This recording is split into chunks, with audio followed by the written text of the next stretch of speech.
Hello my dear students, कैसे हैं आप लोग।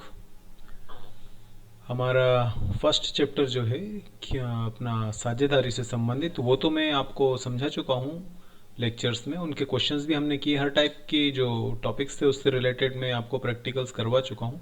फिर भी आपके पास जो बुक है उससे आप क्वेश्चंस करिए, और कोई डाउट आता है तो आप मुझसे पूछ सकते हैं। ऐप पर पूछ लीजिए या डायरेक्ट मेरे व्हाट्सएप पर पूछ लीजिए, कॉल कर लीजिए, कैसे भी कर कर हम आपका डाउट्स क्लियर कर ही देंगे। अब मैं अपने सेकंड चैप्टर पर आ रहा हूँ। सेकंड चैप्टर का नाम है हमारा ख्याति। ख्याति, तो हमें ख्याति के बारे में समझना है, उसकी प्रकृति के बारे में समझना है, उसके मूल्यांकन के बारे में समझना है, ऐसी कई बातें हमें समझना है। तो एक एक कर कर हम चीज़ें देखेंगे, लेकिन पहले हम ये देख लेते हैं कि हमें इस चैप्टर में कौन कौन से टॉपिक्स डिस्कस करने हैं। तो ख्याति चैप्टर में हमें इतने सारे टॉपिक्स डिस्कस करने हैं। पहला है हमारे पास में आशय व परिभाषा। आपको समझना है कि ख्याति क्या होती है। अगर ये समझ में आ गया ख्याति क्या होती है तो परिभाषा तो फिर आप अपने आप भी बना सकते हैं। दूसरा हमें देखना है विशेषताएं क्या है ख्याति की, खास खास बातें क्या है। अगला है ख्याति कितने प्रकार की होती है। फिर देखना है कि ऐसी कौन कौन सी चीज़ें हैं जो हमारी ख्याति को प्रभावित करती हैं, बढ़ाती हैं या घटाती हैं। ख्याति की गणना करने की आवश्यकता, मतलब जो भी आप ये चैप्टर सीख रहे हैं इसकी ज़िंदगी में क्या ज़रूरत है, कब इसकी ज़रूरत पड़ती है, ये हमें देखना है। और जब हम इसकी गणना करेंगे, इसका मूल्य आंकेंगे, तो उसके मूल्यांकन की कौन कौन सी विधियाँ हैं। शुरू की जो 5 पॉइंट्स हैं आपके पास में वो थियोरिटिकल हैं पूरी तरीके से, और जो लास्ट वाली पॉइंट है मूल्यांकन की विधि, उससे रिलेटेड प्रैक्टिकल प्रॉब्लम्स हमें सीखना है बेटा। लेकिन देखो, जब तक आपको किसी भी चैप्टर का थियोरिटिकल नहीं आएगा तब तक आप उसके प्रैक्टिकल को भूल ही जाइए, आप नहीं कर सकते हैं। और वैसे भी आपको पता है एमपी बोर्ड में थ्योरी और प्रैक्टिकल दोनों मिलाकर ही आते हैं, तो हमें हर चैप्टर की थ्योरी भी बहुत स्ट्रॉन्ग करनी चाहिए और प्रैक्टिकल भी स्ट्रॉन्ग करने चाहिए। इसलिए पहले मैं आपको, जैसे नॉर्मल हर चैप्टर में मैं पहले थ्योरी ही बताता हूँ, तो इस चैप्टर में भी मैं आपको थ्योरी बताऊँगा। फ़ायदा ये है कि अगर आप अपना हेडफोन लगाकर आराम से वीडियो सुनते रहेंगे, देखते रहेंगे, तो आपको थ्योरी याद हो जाएगी। आपको बार बार बुक ओपन करने की ज़रूरत नहीं पड़ेगी। आपको ये भी समझ में आ जाएगा कि हमें कितना लिखना है, किस हेडिंग पर कैसे हमें प्रेजेंट करना है। ये सारी बातें अपने को समझ में आ जाएंगी धीरे धीरे। तो हम एक एक कर कर अपने टॉपिक को आगे बढ़ाते हैं।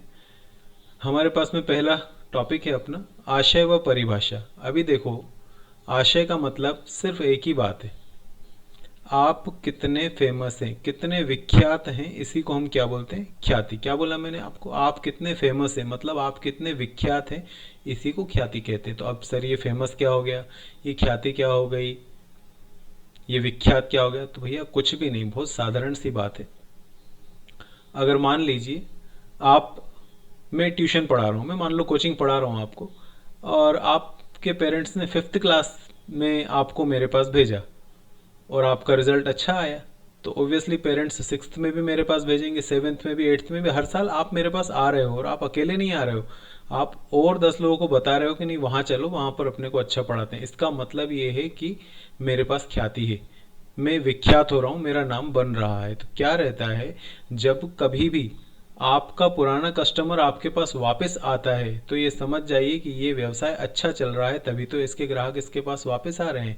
और अगर एक बार ग्राहक आया उसके बाद वो दोबारा नहीं आ रहा है, इसका मतलब समझ जाइए ये व्यवसाय अच्छा नहीं है, इसमें ख्याति आती नहीं है। तो आशय सिर्फ इतना ही है कि आप कितने विख्यात हो चुके हैं, मतलब दूर दूर तक आपकी ख्याति। वैसे भी हिंदी में सारे शब्द ऐसे होते हैं कि हम थोड़ा सा सोचे तो भी मीनिंग समझ में आ जाता है। ख्याति मतलब कितनी दूर दूर तक हमारा नाम फैला हुआ है, उस चीज़ को ही हम ख्याति कहते हैं। और वो नाम ऐसे ही तो नहीं फैल जाएगा, आपने बहुत कठिन परिश्रम किया होगा, आपने ईमानदारी से काम किया होगा, अच्छा माल बेचा होगा, इन सब कारणों से आपका व्यवहार अच्छा रहा होगा, इन सब कारणों से ही आपका नाम मार्केट में फैल जाता है, आपके पास ज़्यादा ग्राहक आते हैं। और ज़्यादा ग्राहक आते हैं तो आप अपने जो प्रतियोगी हैं, अपने जो कॉम्पिटिटर्स हैं, उनकी तुलना में आप ज़्यादा लाभ कमा पाते हैं। बस ये ज़्यादा लाभ कमाने की जो शक्ति है ना बेटा, उसी को हम लोग क्या बोलते हैं, ख्याति। तो मैंने आपको यहाँ पर लिख कर दिया है, आप भी इस तरीके से इसको अच्छे से करें कि ख्याति क्या है, व्यवसाय का अच्छा नाम या प्रतिष्ठा। अच्छा नाम का मतलब ये मत सोचना कि आपने अच्छा नाम रख लिया तो ख्याति हो गया। अच्छा नाम मतलब आपका नाम बढ़ गया, फेमस हो गए, प्रतिष्ठित हो गए आप, जो एक फर्म द्वारा अपने मालिकों की कड़ी मेहनत और ईमानदारी से अर्जित की जाती है। मैंने अभी 2 मिनट पहले बताया कि ऐसे ही नाम नहीं बन जाता है, ऐसे ही प्रतिष्ठा नहीं बन जाती, एकदम कोई व्यवसाय बड़ा नहीं बनता है। आपको मेहनत करनी पड़ती है, ईमानदारी से काम करते हैं, तभी हम अपने ग्राहकों के बीच में फेमस होते हैं और अपने प्रतियोगियों से हम ज़्यादा लाभ कमा पाते हैं। तो यदि कोई फर्म ग्राहकों को अच्छी सेवा प्रदान करती है तो संतुष्ट महसूस करने वाला ग्राहक फिर से आएगा और फर्म भविष्य में अधिक लाभ अर्जित करने में सक्षम हो जाएगी। तो जितनी बार वो ग्राहक हमारे पास ज़्यादा आएगा उतना ही समझ लीजिए कि हमारा व्यवसाय अच्छा बढ़ रहा है। तो ये जो ऊपर का पैराग्राफ है ये तो हमारा हो गया आशय, और जो नीचे का पैराग्राफ है वो हमारी हो गई परिभाषा। तो परिभाषा आप देख लें जो मैंने लिखी यही काफ़ी, किसी भी राइटर का नाम ना लिखें, बस परिभाषा लिखकर आगे बढ़ जाइएगा। तो क्या है परिभाषा? इस प्रकार ख्याति फर्म की प्रतिष्ठा का मूल्य है जो एक ही व्यवसाय में व्यापार में अन्य फर्मों द्वारा अर्जित सामान्य लाभ की तुलना में उच्च लाभ अर्जित करने में सक्षम बनाता है। मतलब ख्याति हमारा एक ऐसे हमारी एक ऐसा मूल्य है, हमारी एक ऐसी शक्ति है, हमारी प्रतिष्ठा है जो हमें दूसरों की तुलना में ज़्यादा लाभ कमाने में सक्षम बनाती है। तो ये हमारी ख्याति की परिभाषा हो गई, और ऊपर हमारी ख्याति की विशेषता हो गई, और सॉरी आशय हो गया। आप उसको अच्छे से पढ़ें सुने। तो ये शब्द भी मैंने ज़्यादा मुश्किल नहीं लिखे हैं, बुक्स में ज़्यादा मुश्किल लिखे हैं, मैंने इनको ईजी कर कर लिख दिया है। आप सुन भी सकते हैं, देख भी सकते हैं, तो आपकी ये एक थ्योरी तैयार हो जाएगी। ये हमने अपना पहला टॉपिक क्लियर किया। जो फर्स्ट पेज पर मैंने आपको बताया था कि हमें 5-6 बातें समझनी, उसमें से आशय और परिभाषा हमारी कंप्लीट हो गई है। ठीक है, अब हमारे पास में सेकंड जो टॉपिक आ रहा है वो है हमारे पास ख्याति की विशेषताएं। विशेषता मतलब खास बात, प्रकृति कह सकते हैं आप, विशेषताएं भी कह सकते हैं, दोनों एक ही बात है। तो ख्याति के अंदर कौन कौन सी खास बातें होती है वो सब अपने को समझनी है। तो ख्याति के अंदर जो भी खास बातें हैं उनको, है तो बहुत सारी बातें, लगभग आप समझ लें 8-10 पॉइंट्स हैं, लेकिन फिर भी मैंने आपको 6 पॉइंट्स यहाँ पर लिख दिए। आप इनमें से कोई भी 5 पॉइंट्स जो आपको अच्छी लगे, जो ज़्यादा समझ में आ रही है, उन 5 पॉइंट्स को आप ध्यान रखें। तो पहले ऐसे कोई डायग्राम बना लें एग्जामिनेशन में, और देखो सीधे एग्जाम में ही बनाओगे तो काम नहीं हो पाएगा, आपको पहले से तैयारी करनी पड़ेगी, कॉपीज में लिख कर देखिए तभी काम हो पाएगा। तो मैंने आपको स्क्रीन पर दिख रहा होगा 6 पॉइंट्स मैंने लिखी हैं। 6 में से कोई भी पॉइंट्स, आप 5 पॉइंट्स अच्छे से कर लीजिए, कोई चीज़ 4 से 5 मार्क्स, बस इससे ज़्यादा बड़ा क्वेश्चन इस चैप्टर से नहीं बनेगा। तो 5 पॉइंट्स हमारे पास कौन कौन सी है? अमूर्त संपत्ति, ये पहली पॉइंट है। अमूर्त मतलब जिसको देख नहीं सकते। मूल्यवान संपत्ति है, कीमती है, मतलब इसके मूल्य में उतार चढ़ाव होता रहता है, ये हमें लाभ कमाने में सहायक होती है। सटीक मूल्य, सटीक मतलब एक फिक्स रेट, स्थायी मूल्य रखना मुश्किल है इसका, और व्यवसाय के साथ ही बेचा जा सकता है, मतलब हम इसको अलग से नहीं बेच सकते हैं। तो ये 6 बातें हैं, 6 की 6 आप याद रख सकें तो 6 याद रखें, नहीं तो 5 मार्क्स का क्वेश्चन है तो 5 बातें लिखिए, 4 मार्क्स का क्वेश्चन है तो 4 बातें लिखिए। समझ गए बात को? तो ये आप ऐसे एक पहला डायग्राम बनाइएगा। अब जब हमने डायग्राम बना लिया तो फिर आप उसको अगले पेज पर सारी चीज़ों को, सारी हेडिंग्स को एक एक एक एक कर कर एक्सप्लेनेशन दीजिए उनका। तो जितना आप डायग्राम बनाओगे फिर बाद में एक्सप्लेन करोगे, उतने ही आप अच्छे मार्क्स लेकर आ सकते हो। तो ये देखिए अपन एक एक चीज़ को समझते हैं। अब हमारे पास में है पहली, यह एक अमूर्त संपत्ति है। देखो बेटा, अमूर्त शब्द आप ध्यान से समझे। अमूर्त का मतलब क्या है?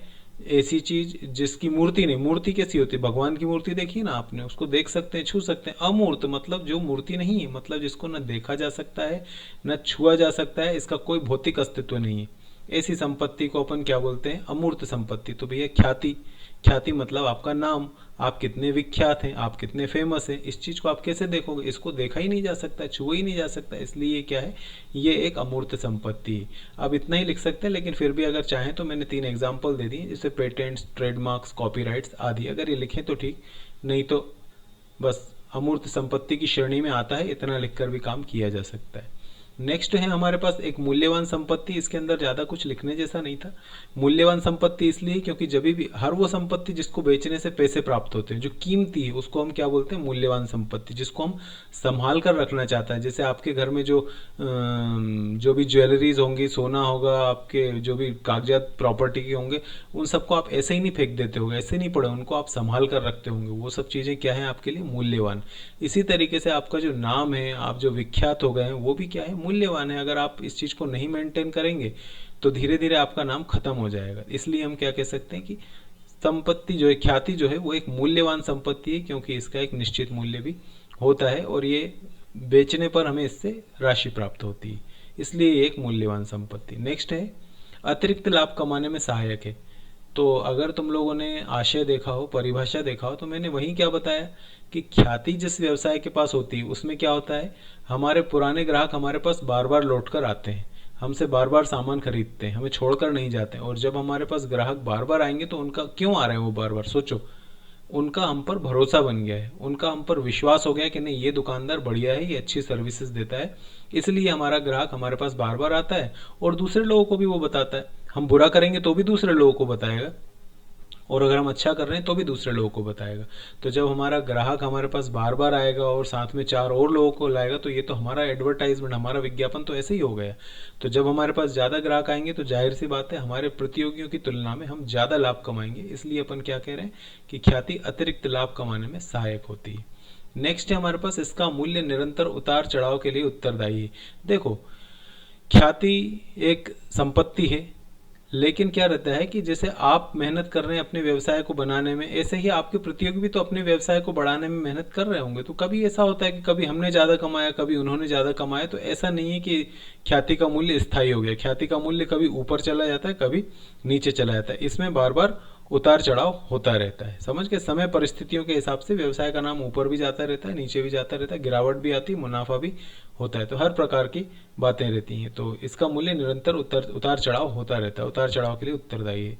लास्ट है, यह तभी मूल्यवान होता है जब पूरा व्यवसाय बेचा जाए। देखो, कायदा तो क्या है कि जब ये चैप्टर चलता रहेगा तो मैं आपको इसकी ख्याति की गणना करने के बारे में बहुत सारे सूत्र बता दूंगा। लेकिन वास्तव में क्या है, ख्याति का मूल्यांकन किया नहीं जा सकता। ख्याति का मूल्य मतलब आप खुद भी सोचो, आपके नाम की कीमत क्या है, ये कैसे पता करें? ये पता करने का कोई सूत्र तो नहीं हो सकता है। अब तो फिर सर हम इस चीज़ को कैसे समझें, ये जो आपने पॉइंट लिखी? तो इस पॉइंट को तुम ऐसे समझ सकते हो कि मान लो मेरा एक व्यवसाय है, जिस व्यवसाय में मैंने 10 लाख रुपए लगाकर इस व्यवसाय को चालू किया। आपको दिख रहा होगा, सुन लिया बात को। अब 10 लाख रुपए लगाकर मैंने व्यवसाय चालू किया है और मैं काफ़ी टाइम से, काफ़ी सालों से इस बिज़नेस को करता आ रहा हूँ, और आज मैं बेचना नहीं चाहता हूँ। लेकिन अगर कोई व्यक्ति मेरा बिजनेस खरीदना चाहे तो क्या मैं इसको 10 लाख में बेचूंगा? मैं तो नहीं बेचने वाला 10 लाख में।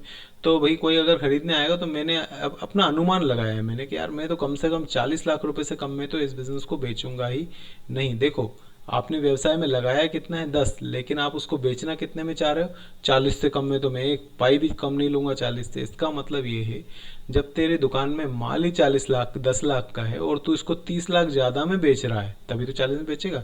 तो जो 30 लाख रुपए आप ज्यादा बेच रहे हो, इसी को अपन क्या बोलते हैं? ख्याति। अब ये 30 लाख आपको तभी प्राप्त हो सकता है जब आपने अपने व्यवसाय को क्या किया हो? बेचा हो, सेल किया हो। अगर आप नहीं सेल करोगे तो आपको बीच में तो ये पता ही नहीं चलेगा कि हमारी ख्याति का वास्तव में मूल्य क्या है। यही लास्ट वाली पॉइंट है अपनी, कि यह तभी मूल्यवान होता है जब पूरे व्यवसाय को बेचा जाए। पूरा व्यवसाय बेचो, आप व्यवसाय का कुछ हिस्सा नहीं, पूरे का पूरा बिजनेस बेचोगे, तभी आपको जो एक्स्ट्रा पैसे मिलेंगे उसको हम ख्याति बोलेंगे। एक आध अपवाद भी हैं, उनके बारे में आप ज़्यादा ध्यान ना दें। मेन तो ये है कि जब बिजनेस बिकता है तभी हमें उसका मूल्य प्राप्त होता है। हम चाहें कि बिजनेस के बीच में बिजनेस चल रहा है और फिर हम ख्याति को बेच दें, तो ये संभव नहीं होता है।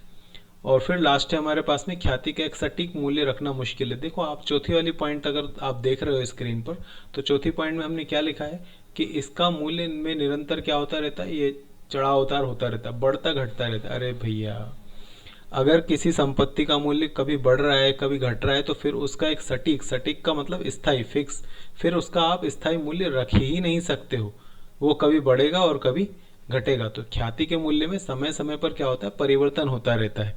ये परिवर्तन होने के कारण हम कभी भी ख्याति का कोई भी एक स्थायी मूल्य नहीं रख सकते हैं। तो ये बेटा आज की अपना लेक्चर था। इसमें मैंने आपको ख्याति में कौन कौन से टॉपिक्स हमें सीखने हैं इनके बारे में बताया है। ख्याति की परिभाषा क्या है ये भी आपने सुन लिया, आशय क्या है ये भी सुन लिया, और ख्याति की विशेषताएं क्या हैं, उनका चार्ट आप कैसे बनाएं, फिर उस चार्ट के बाद उसके बारे में क्या क्या लिखें, ये सब मैंने बातें आपको बता दी हैं। अब अगर आप इस वीडियो को ज़्यादा बार बार देखेंगे तो आपको बहुत अच्छे से चीज़ें समझ में आ जाएंगी। मैंने तो कोशिश तो यही की कि अच्छे से समझ में आ जाए। फिर भी नहीं आता है तो आप मुझसे पूछ सकते हैं एनी टाइम, कभी भी कॉल कर लीजिए, कभी भी आप व्हाट्सएप पर मैसेज करिए, ग्रुप में मैसेज करिए, SVCA के ऐप पर मैसेज कीजिए, मैं आपको जवाब दे ही दूंगा। तो अब यहाँ पर हम अपना लेक्चर कंप्लीट करते हैं। अपना ध्यान रखिए, ज़्यादा घुमा फिरी मत करो, कोरोना चल रहा है भैया, अपना और अपने परिवार का ध्यान रखो। कल मिलते हैं अपन नेक्स्ट लेक्चर में, ठीक है? तब तक के लिए गुड बाय।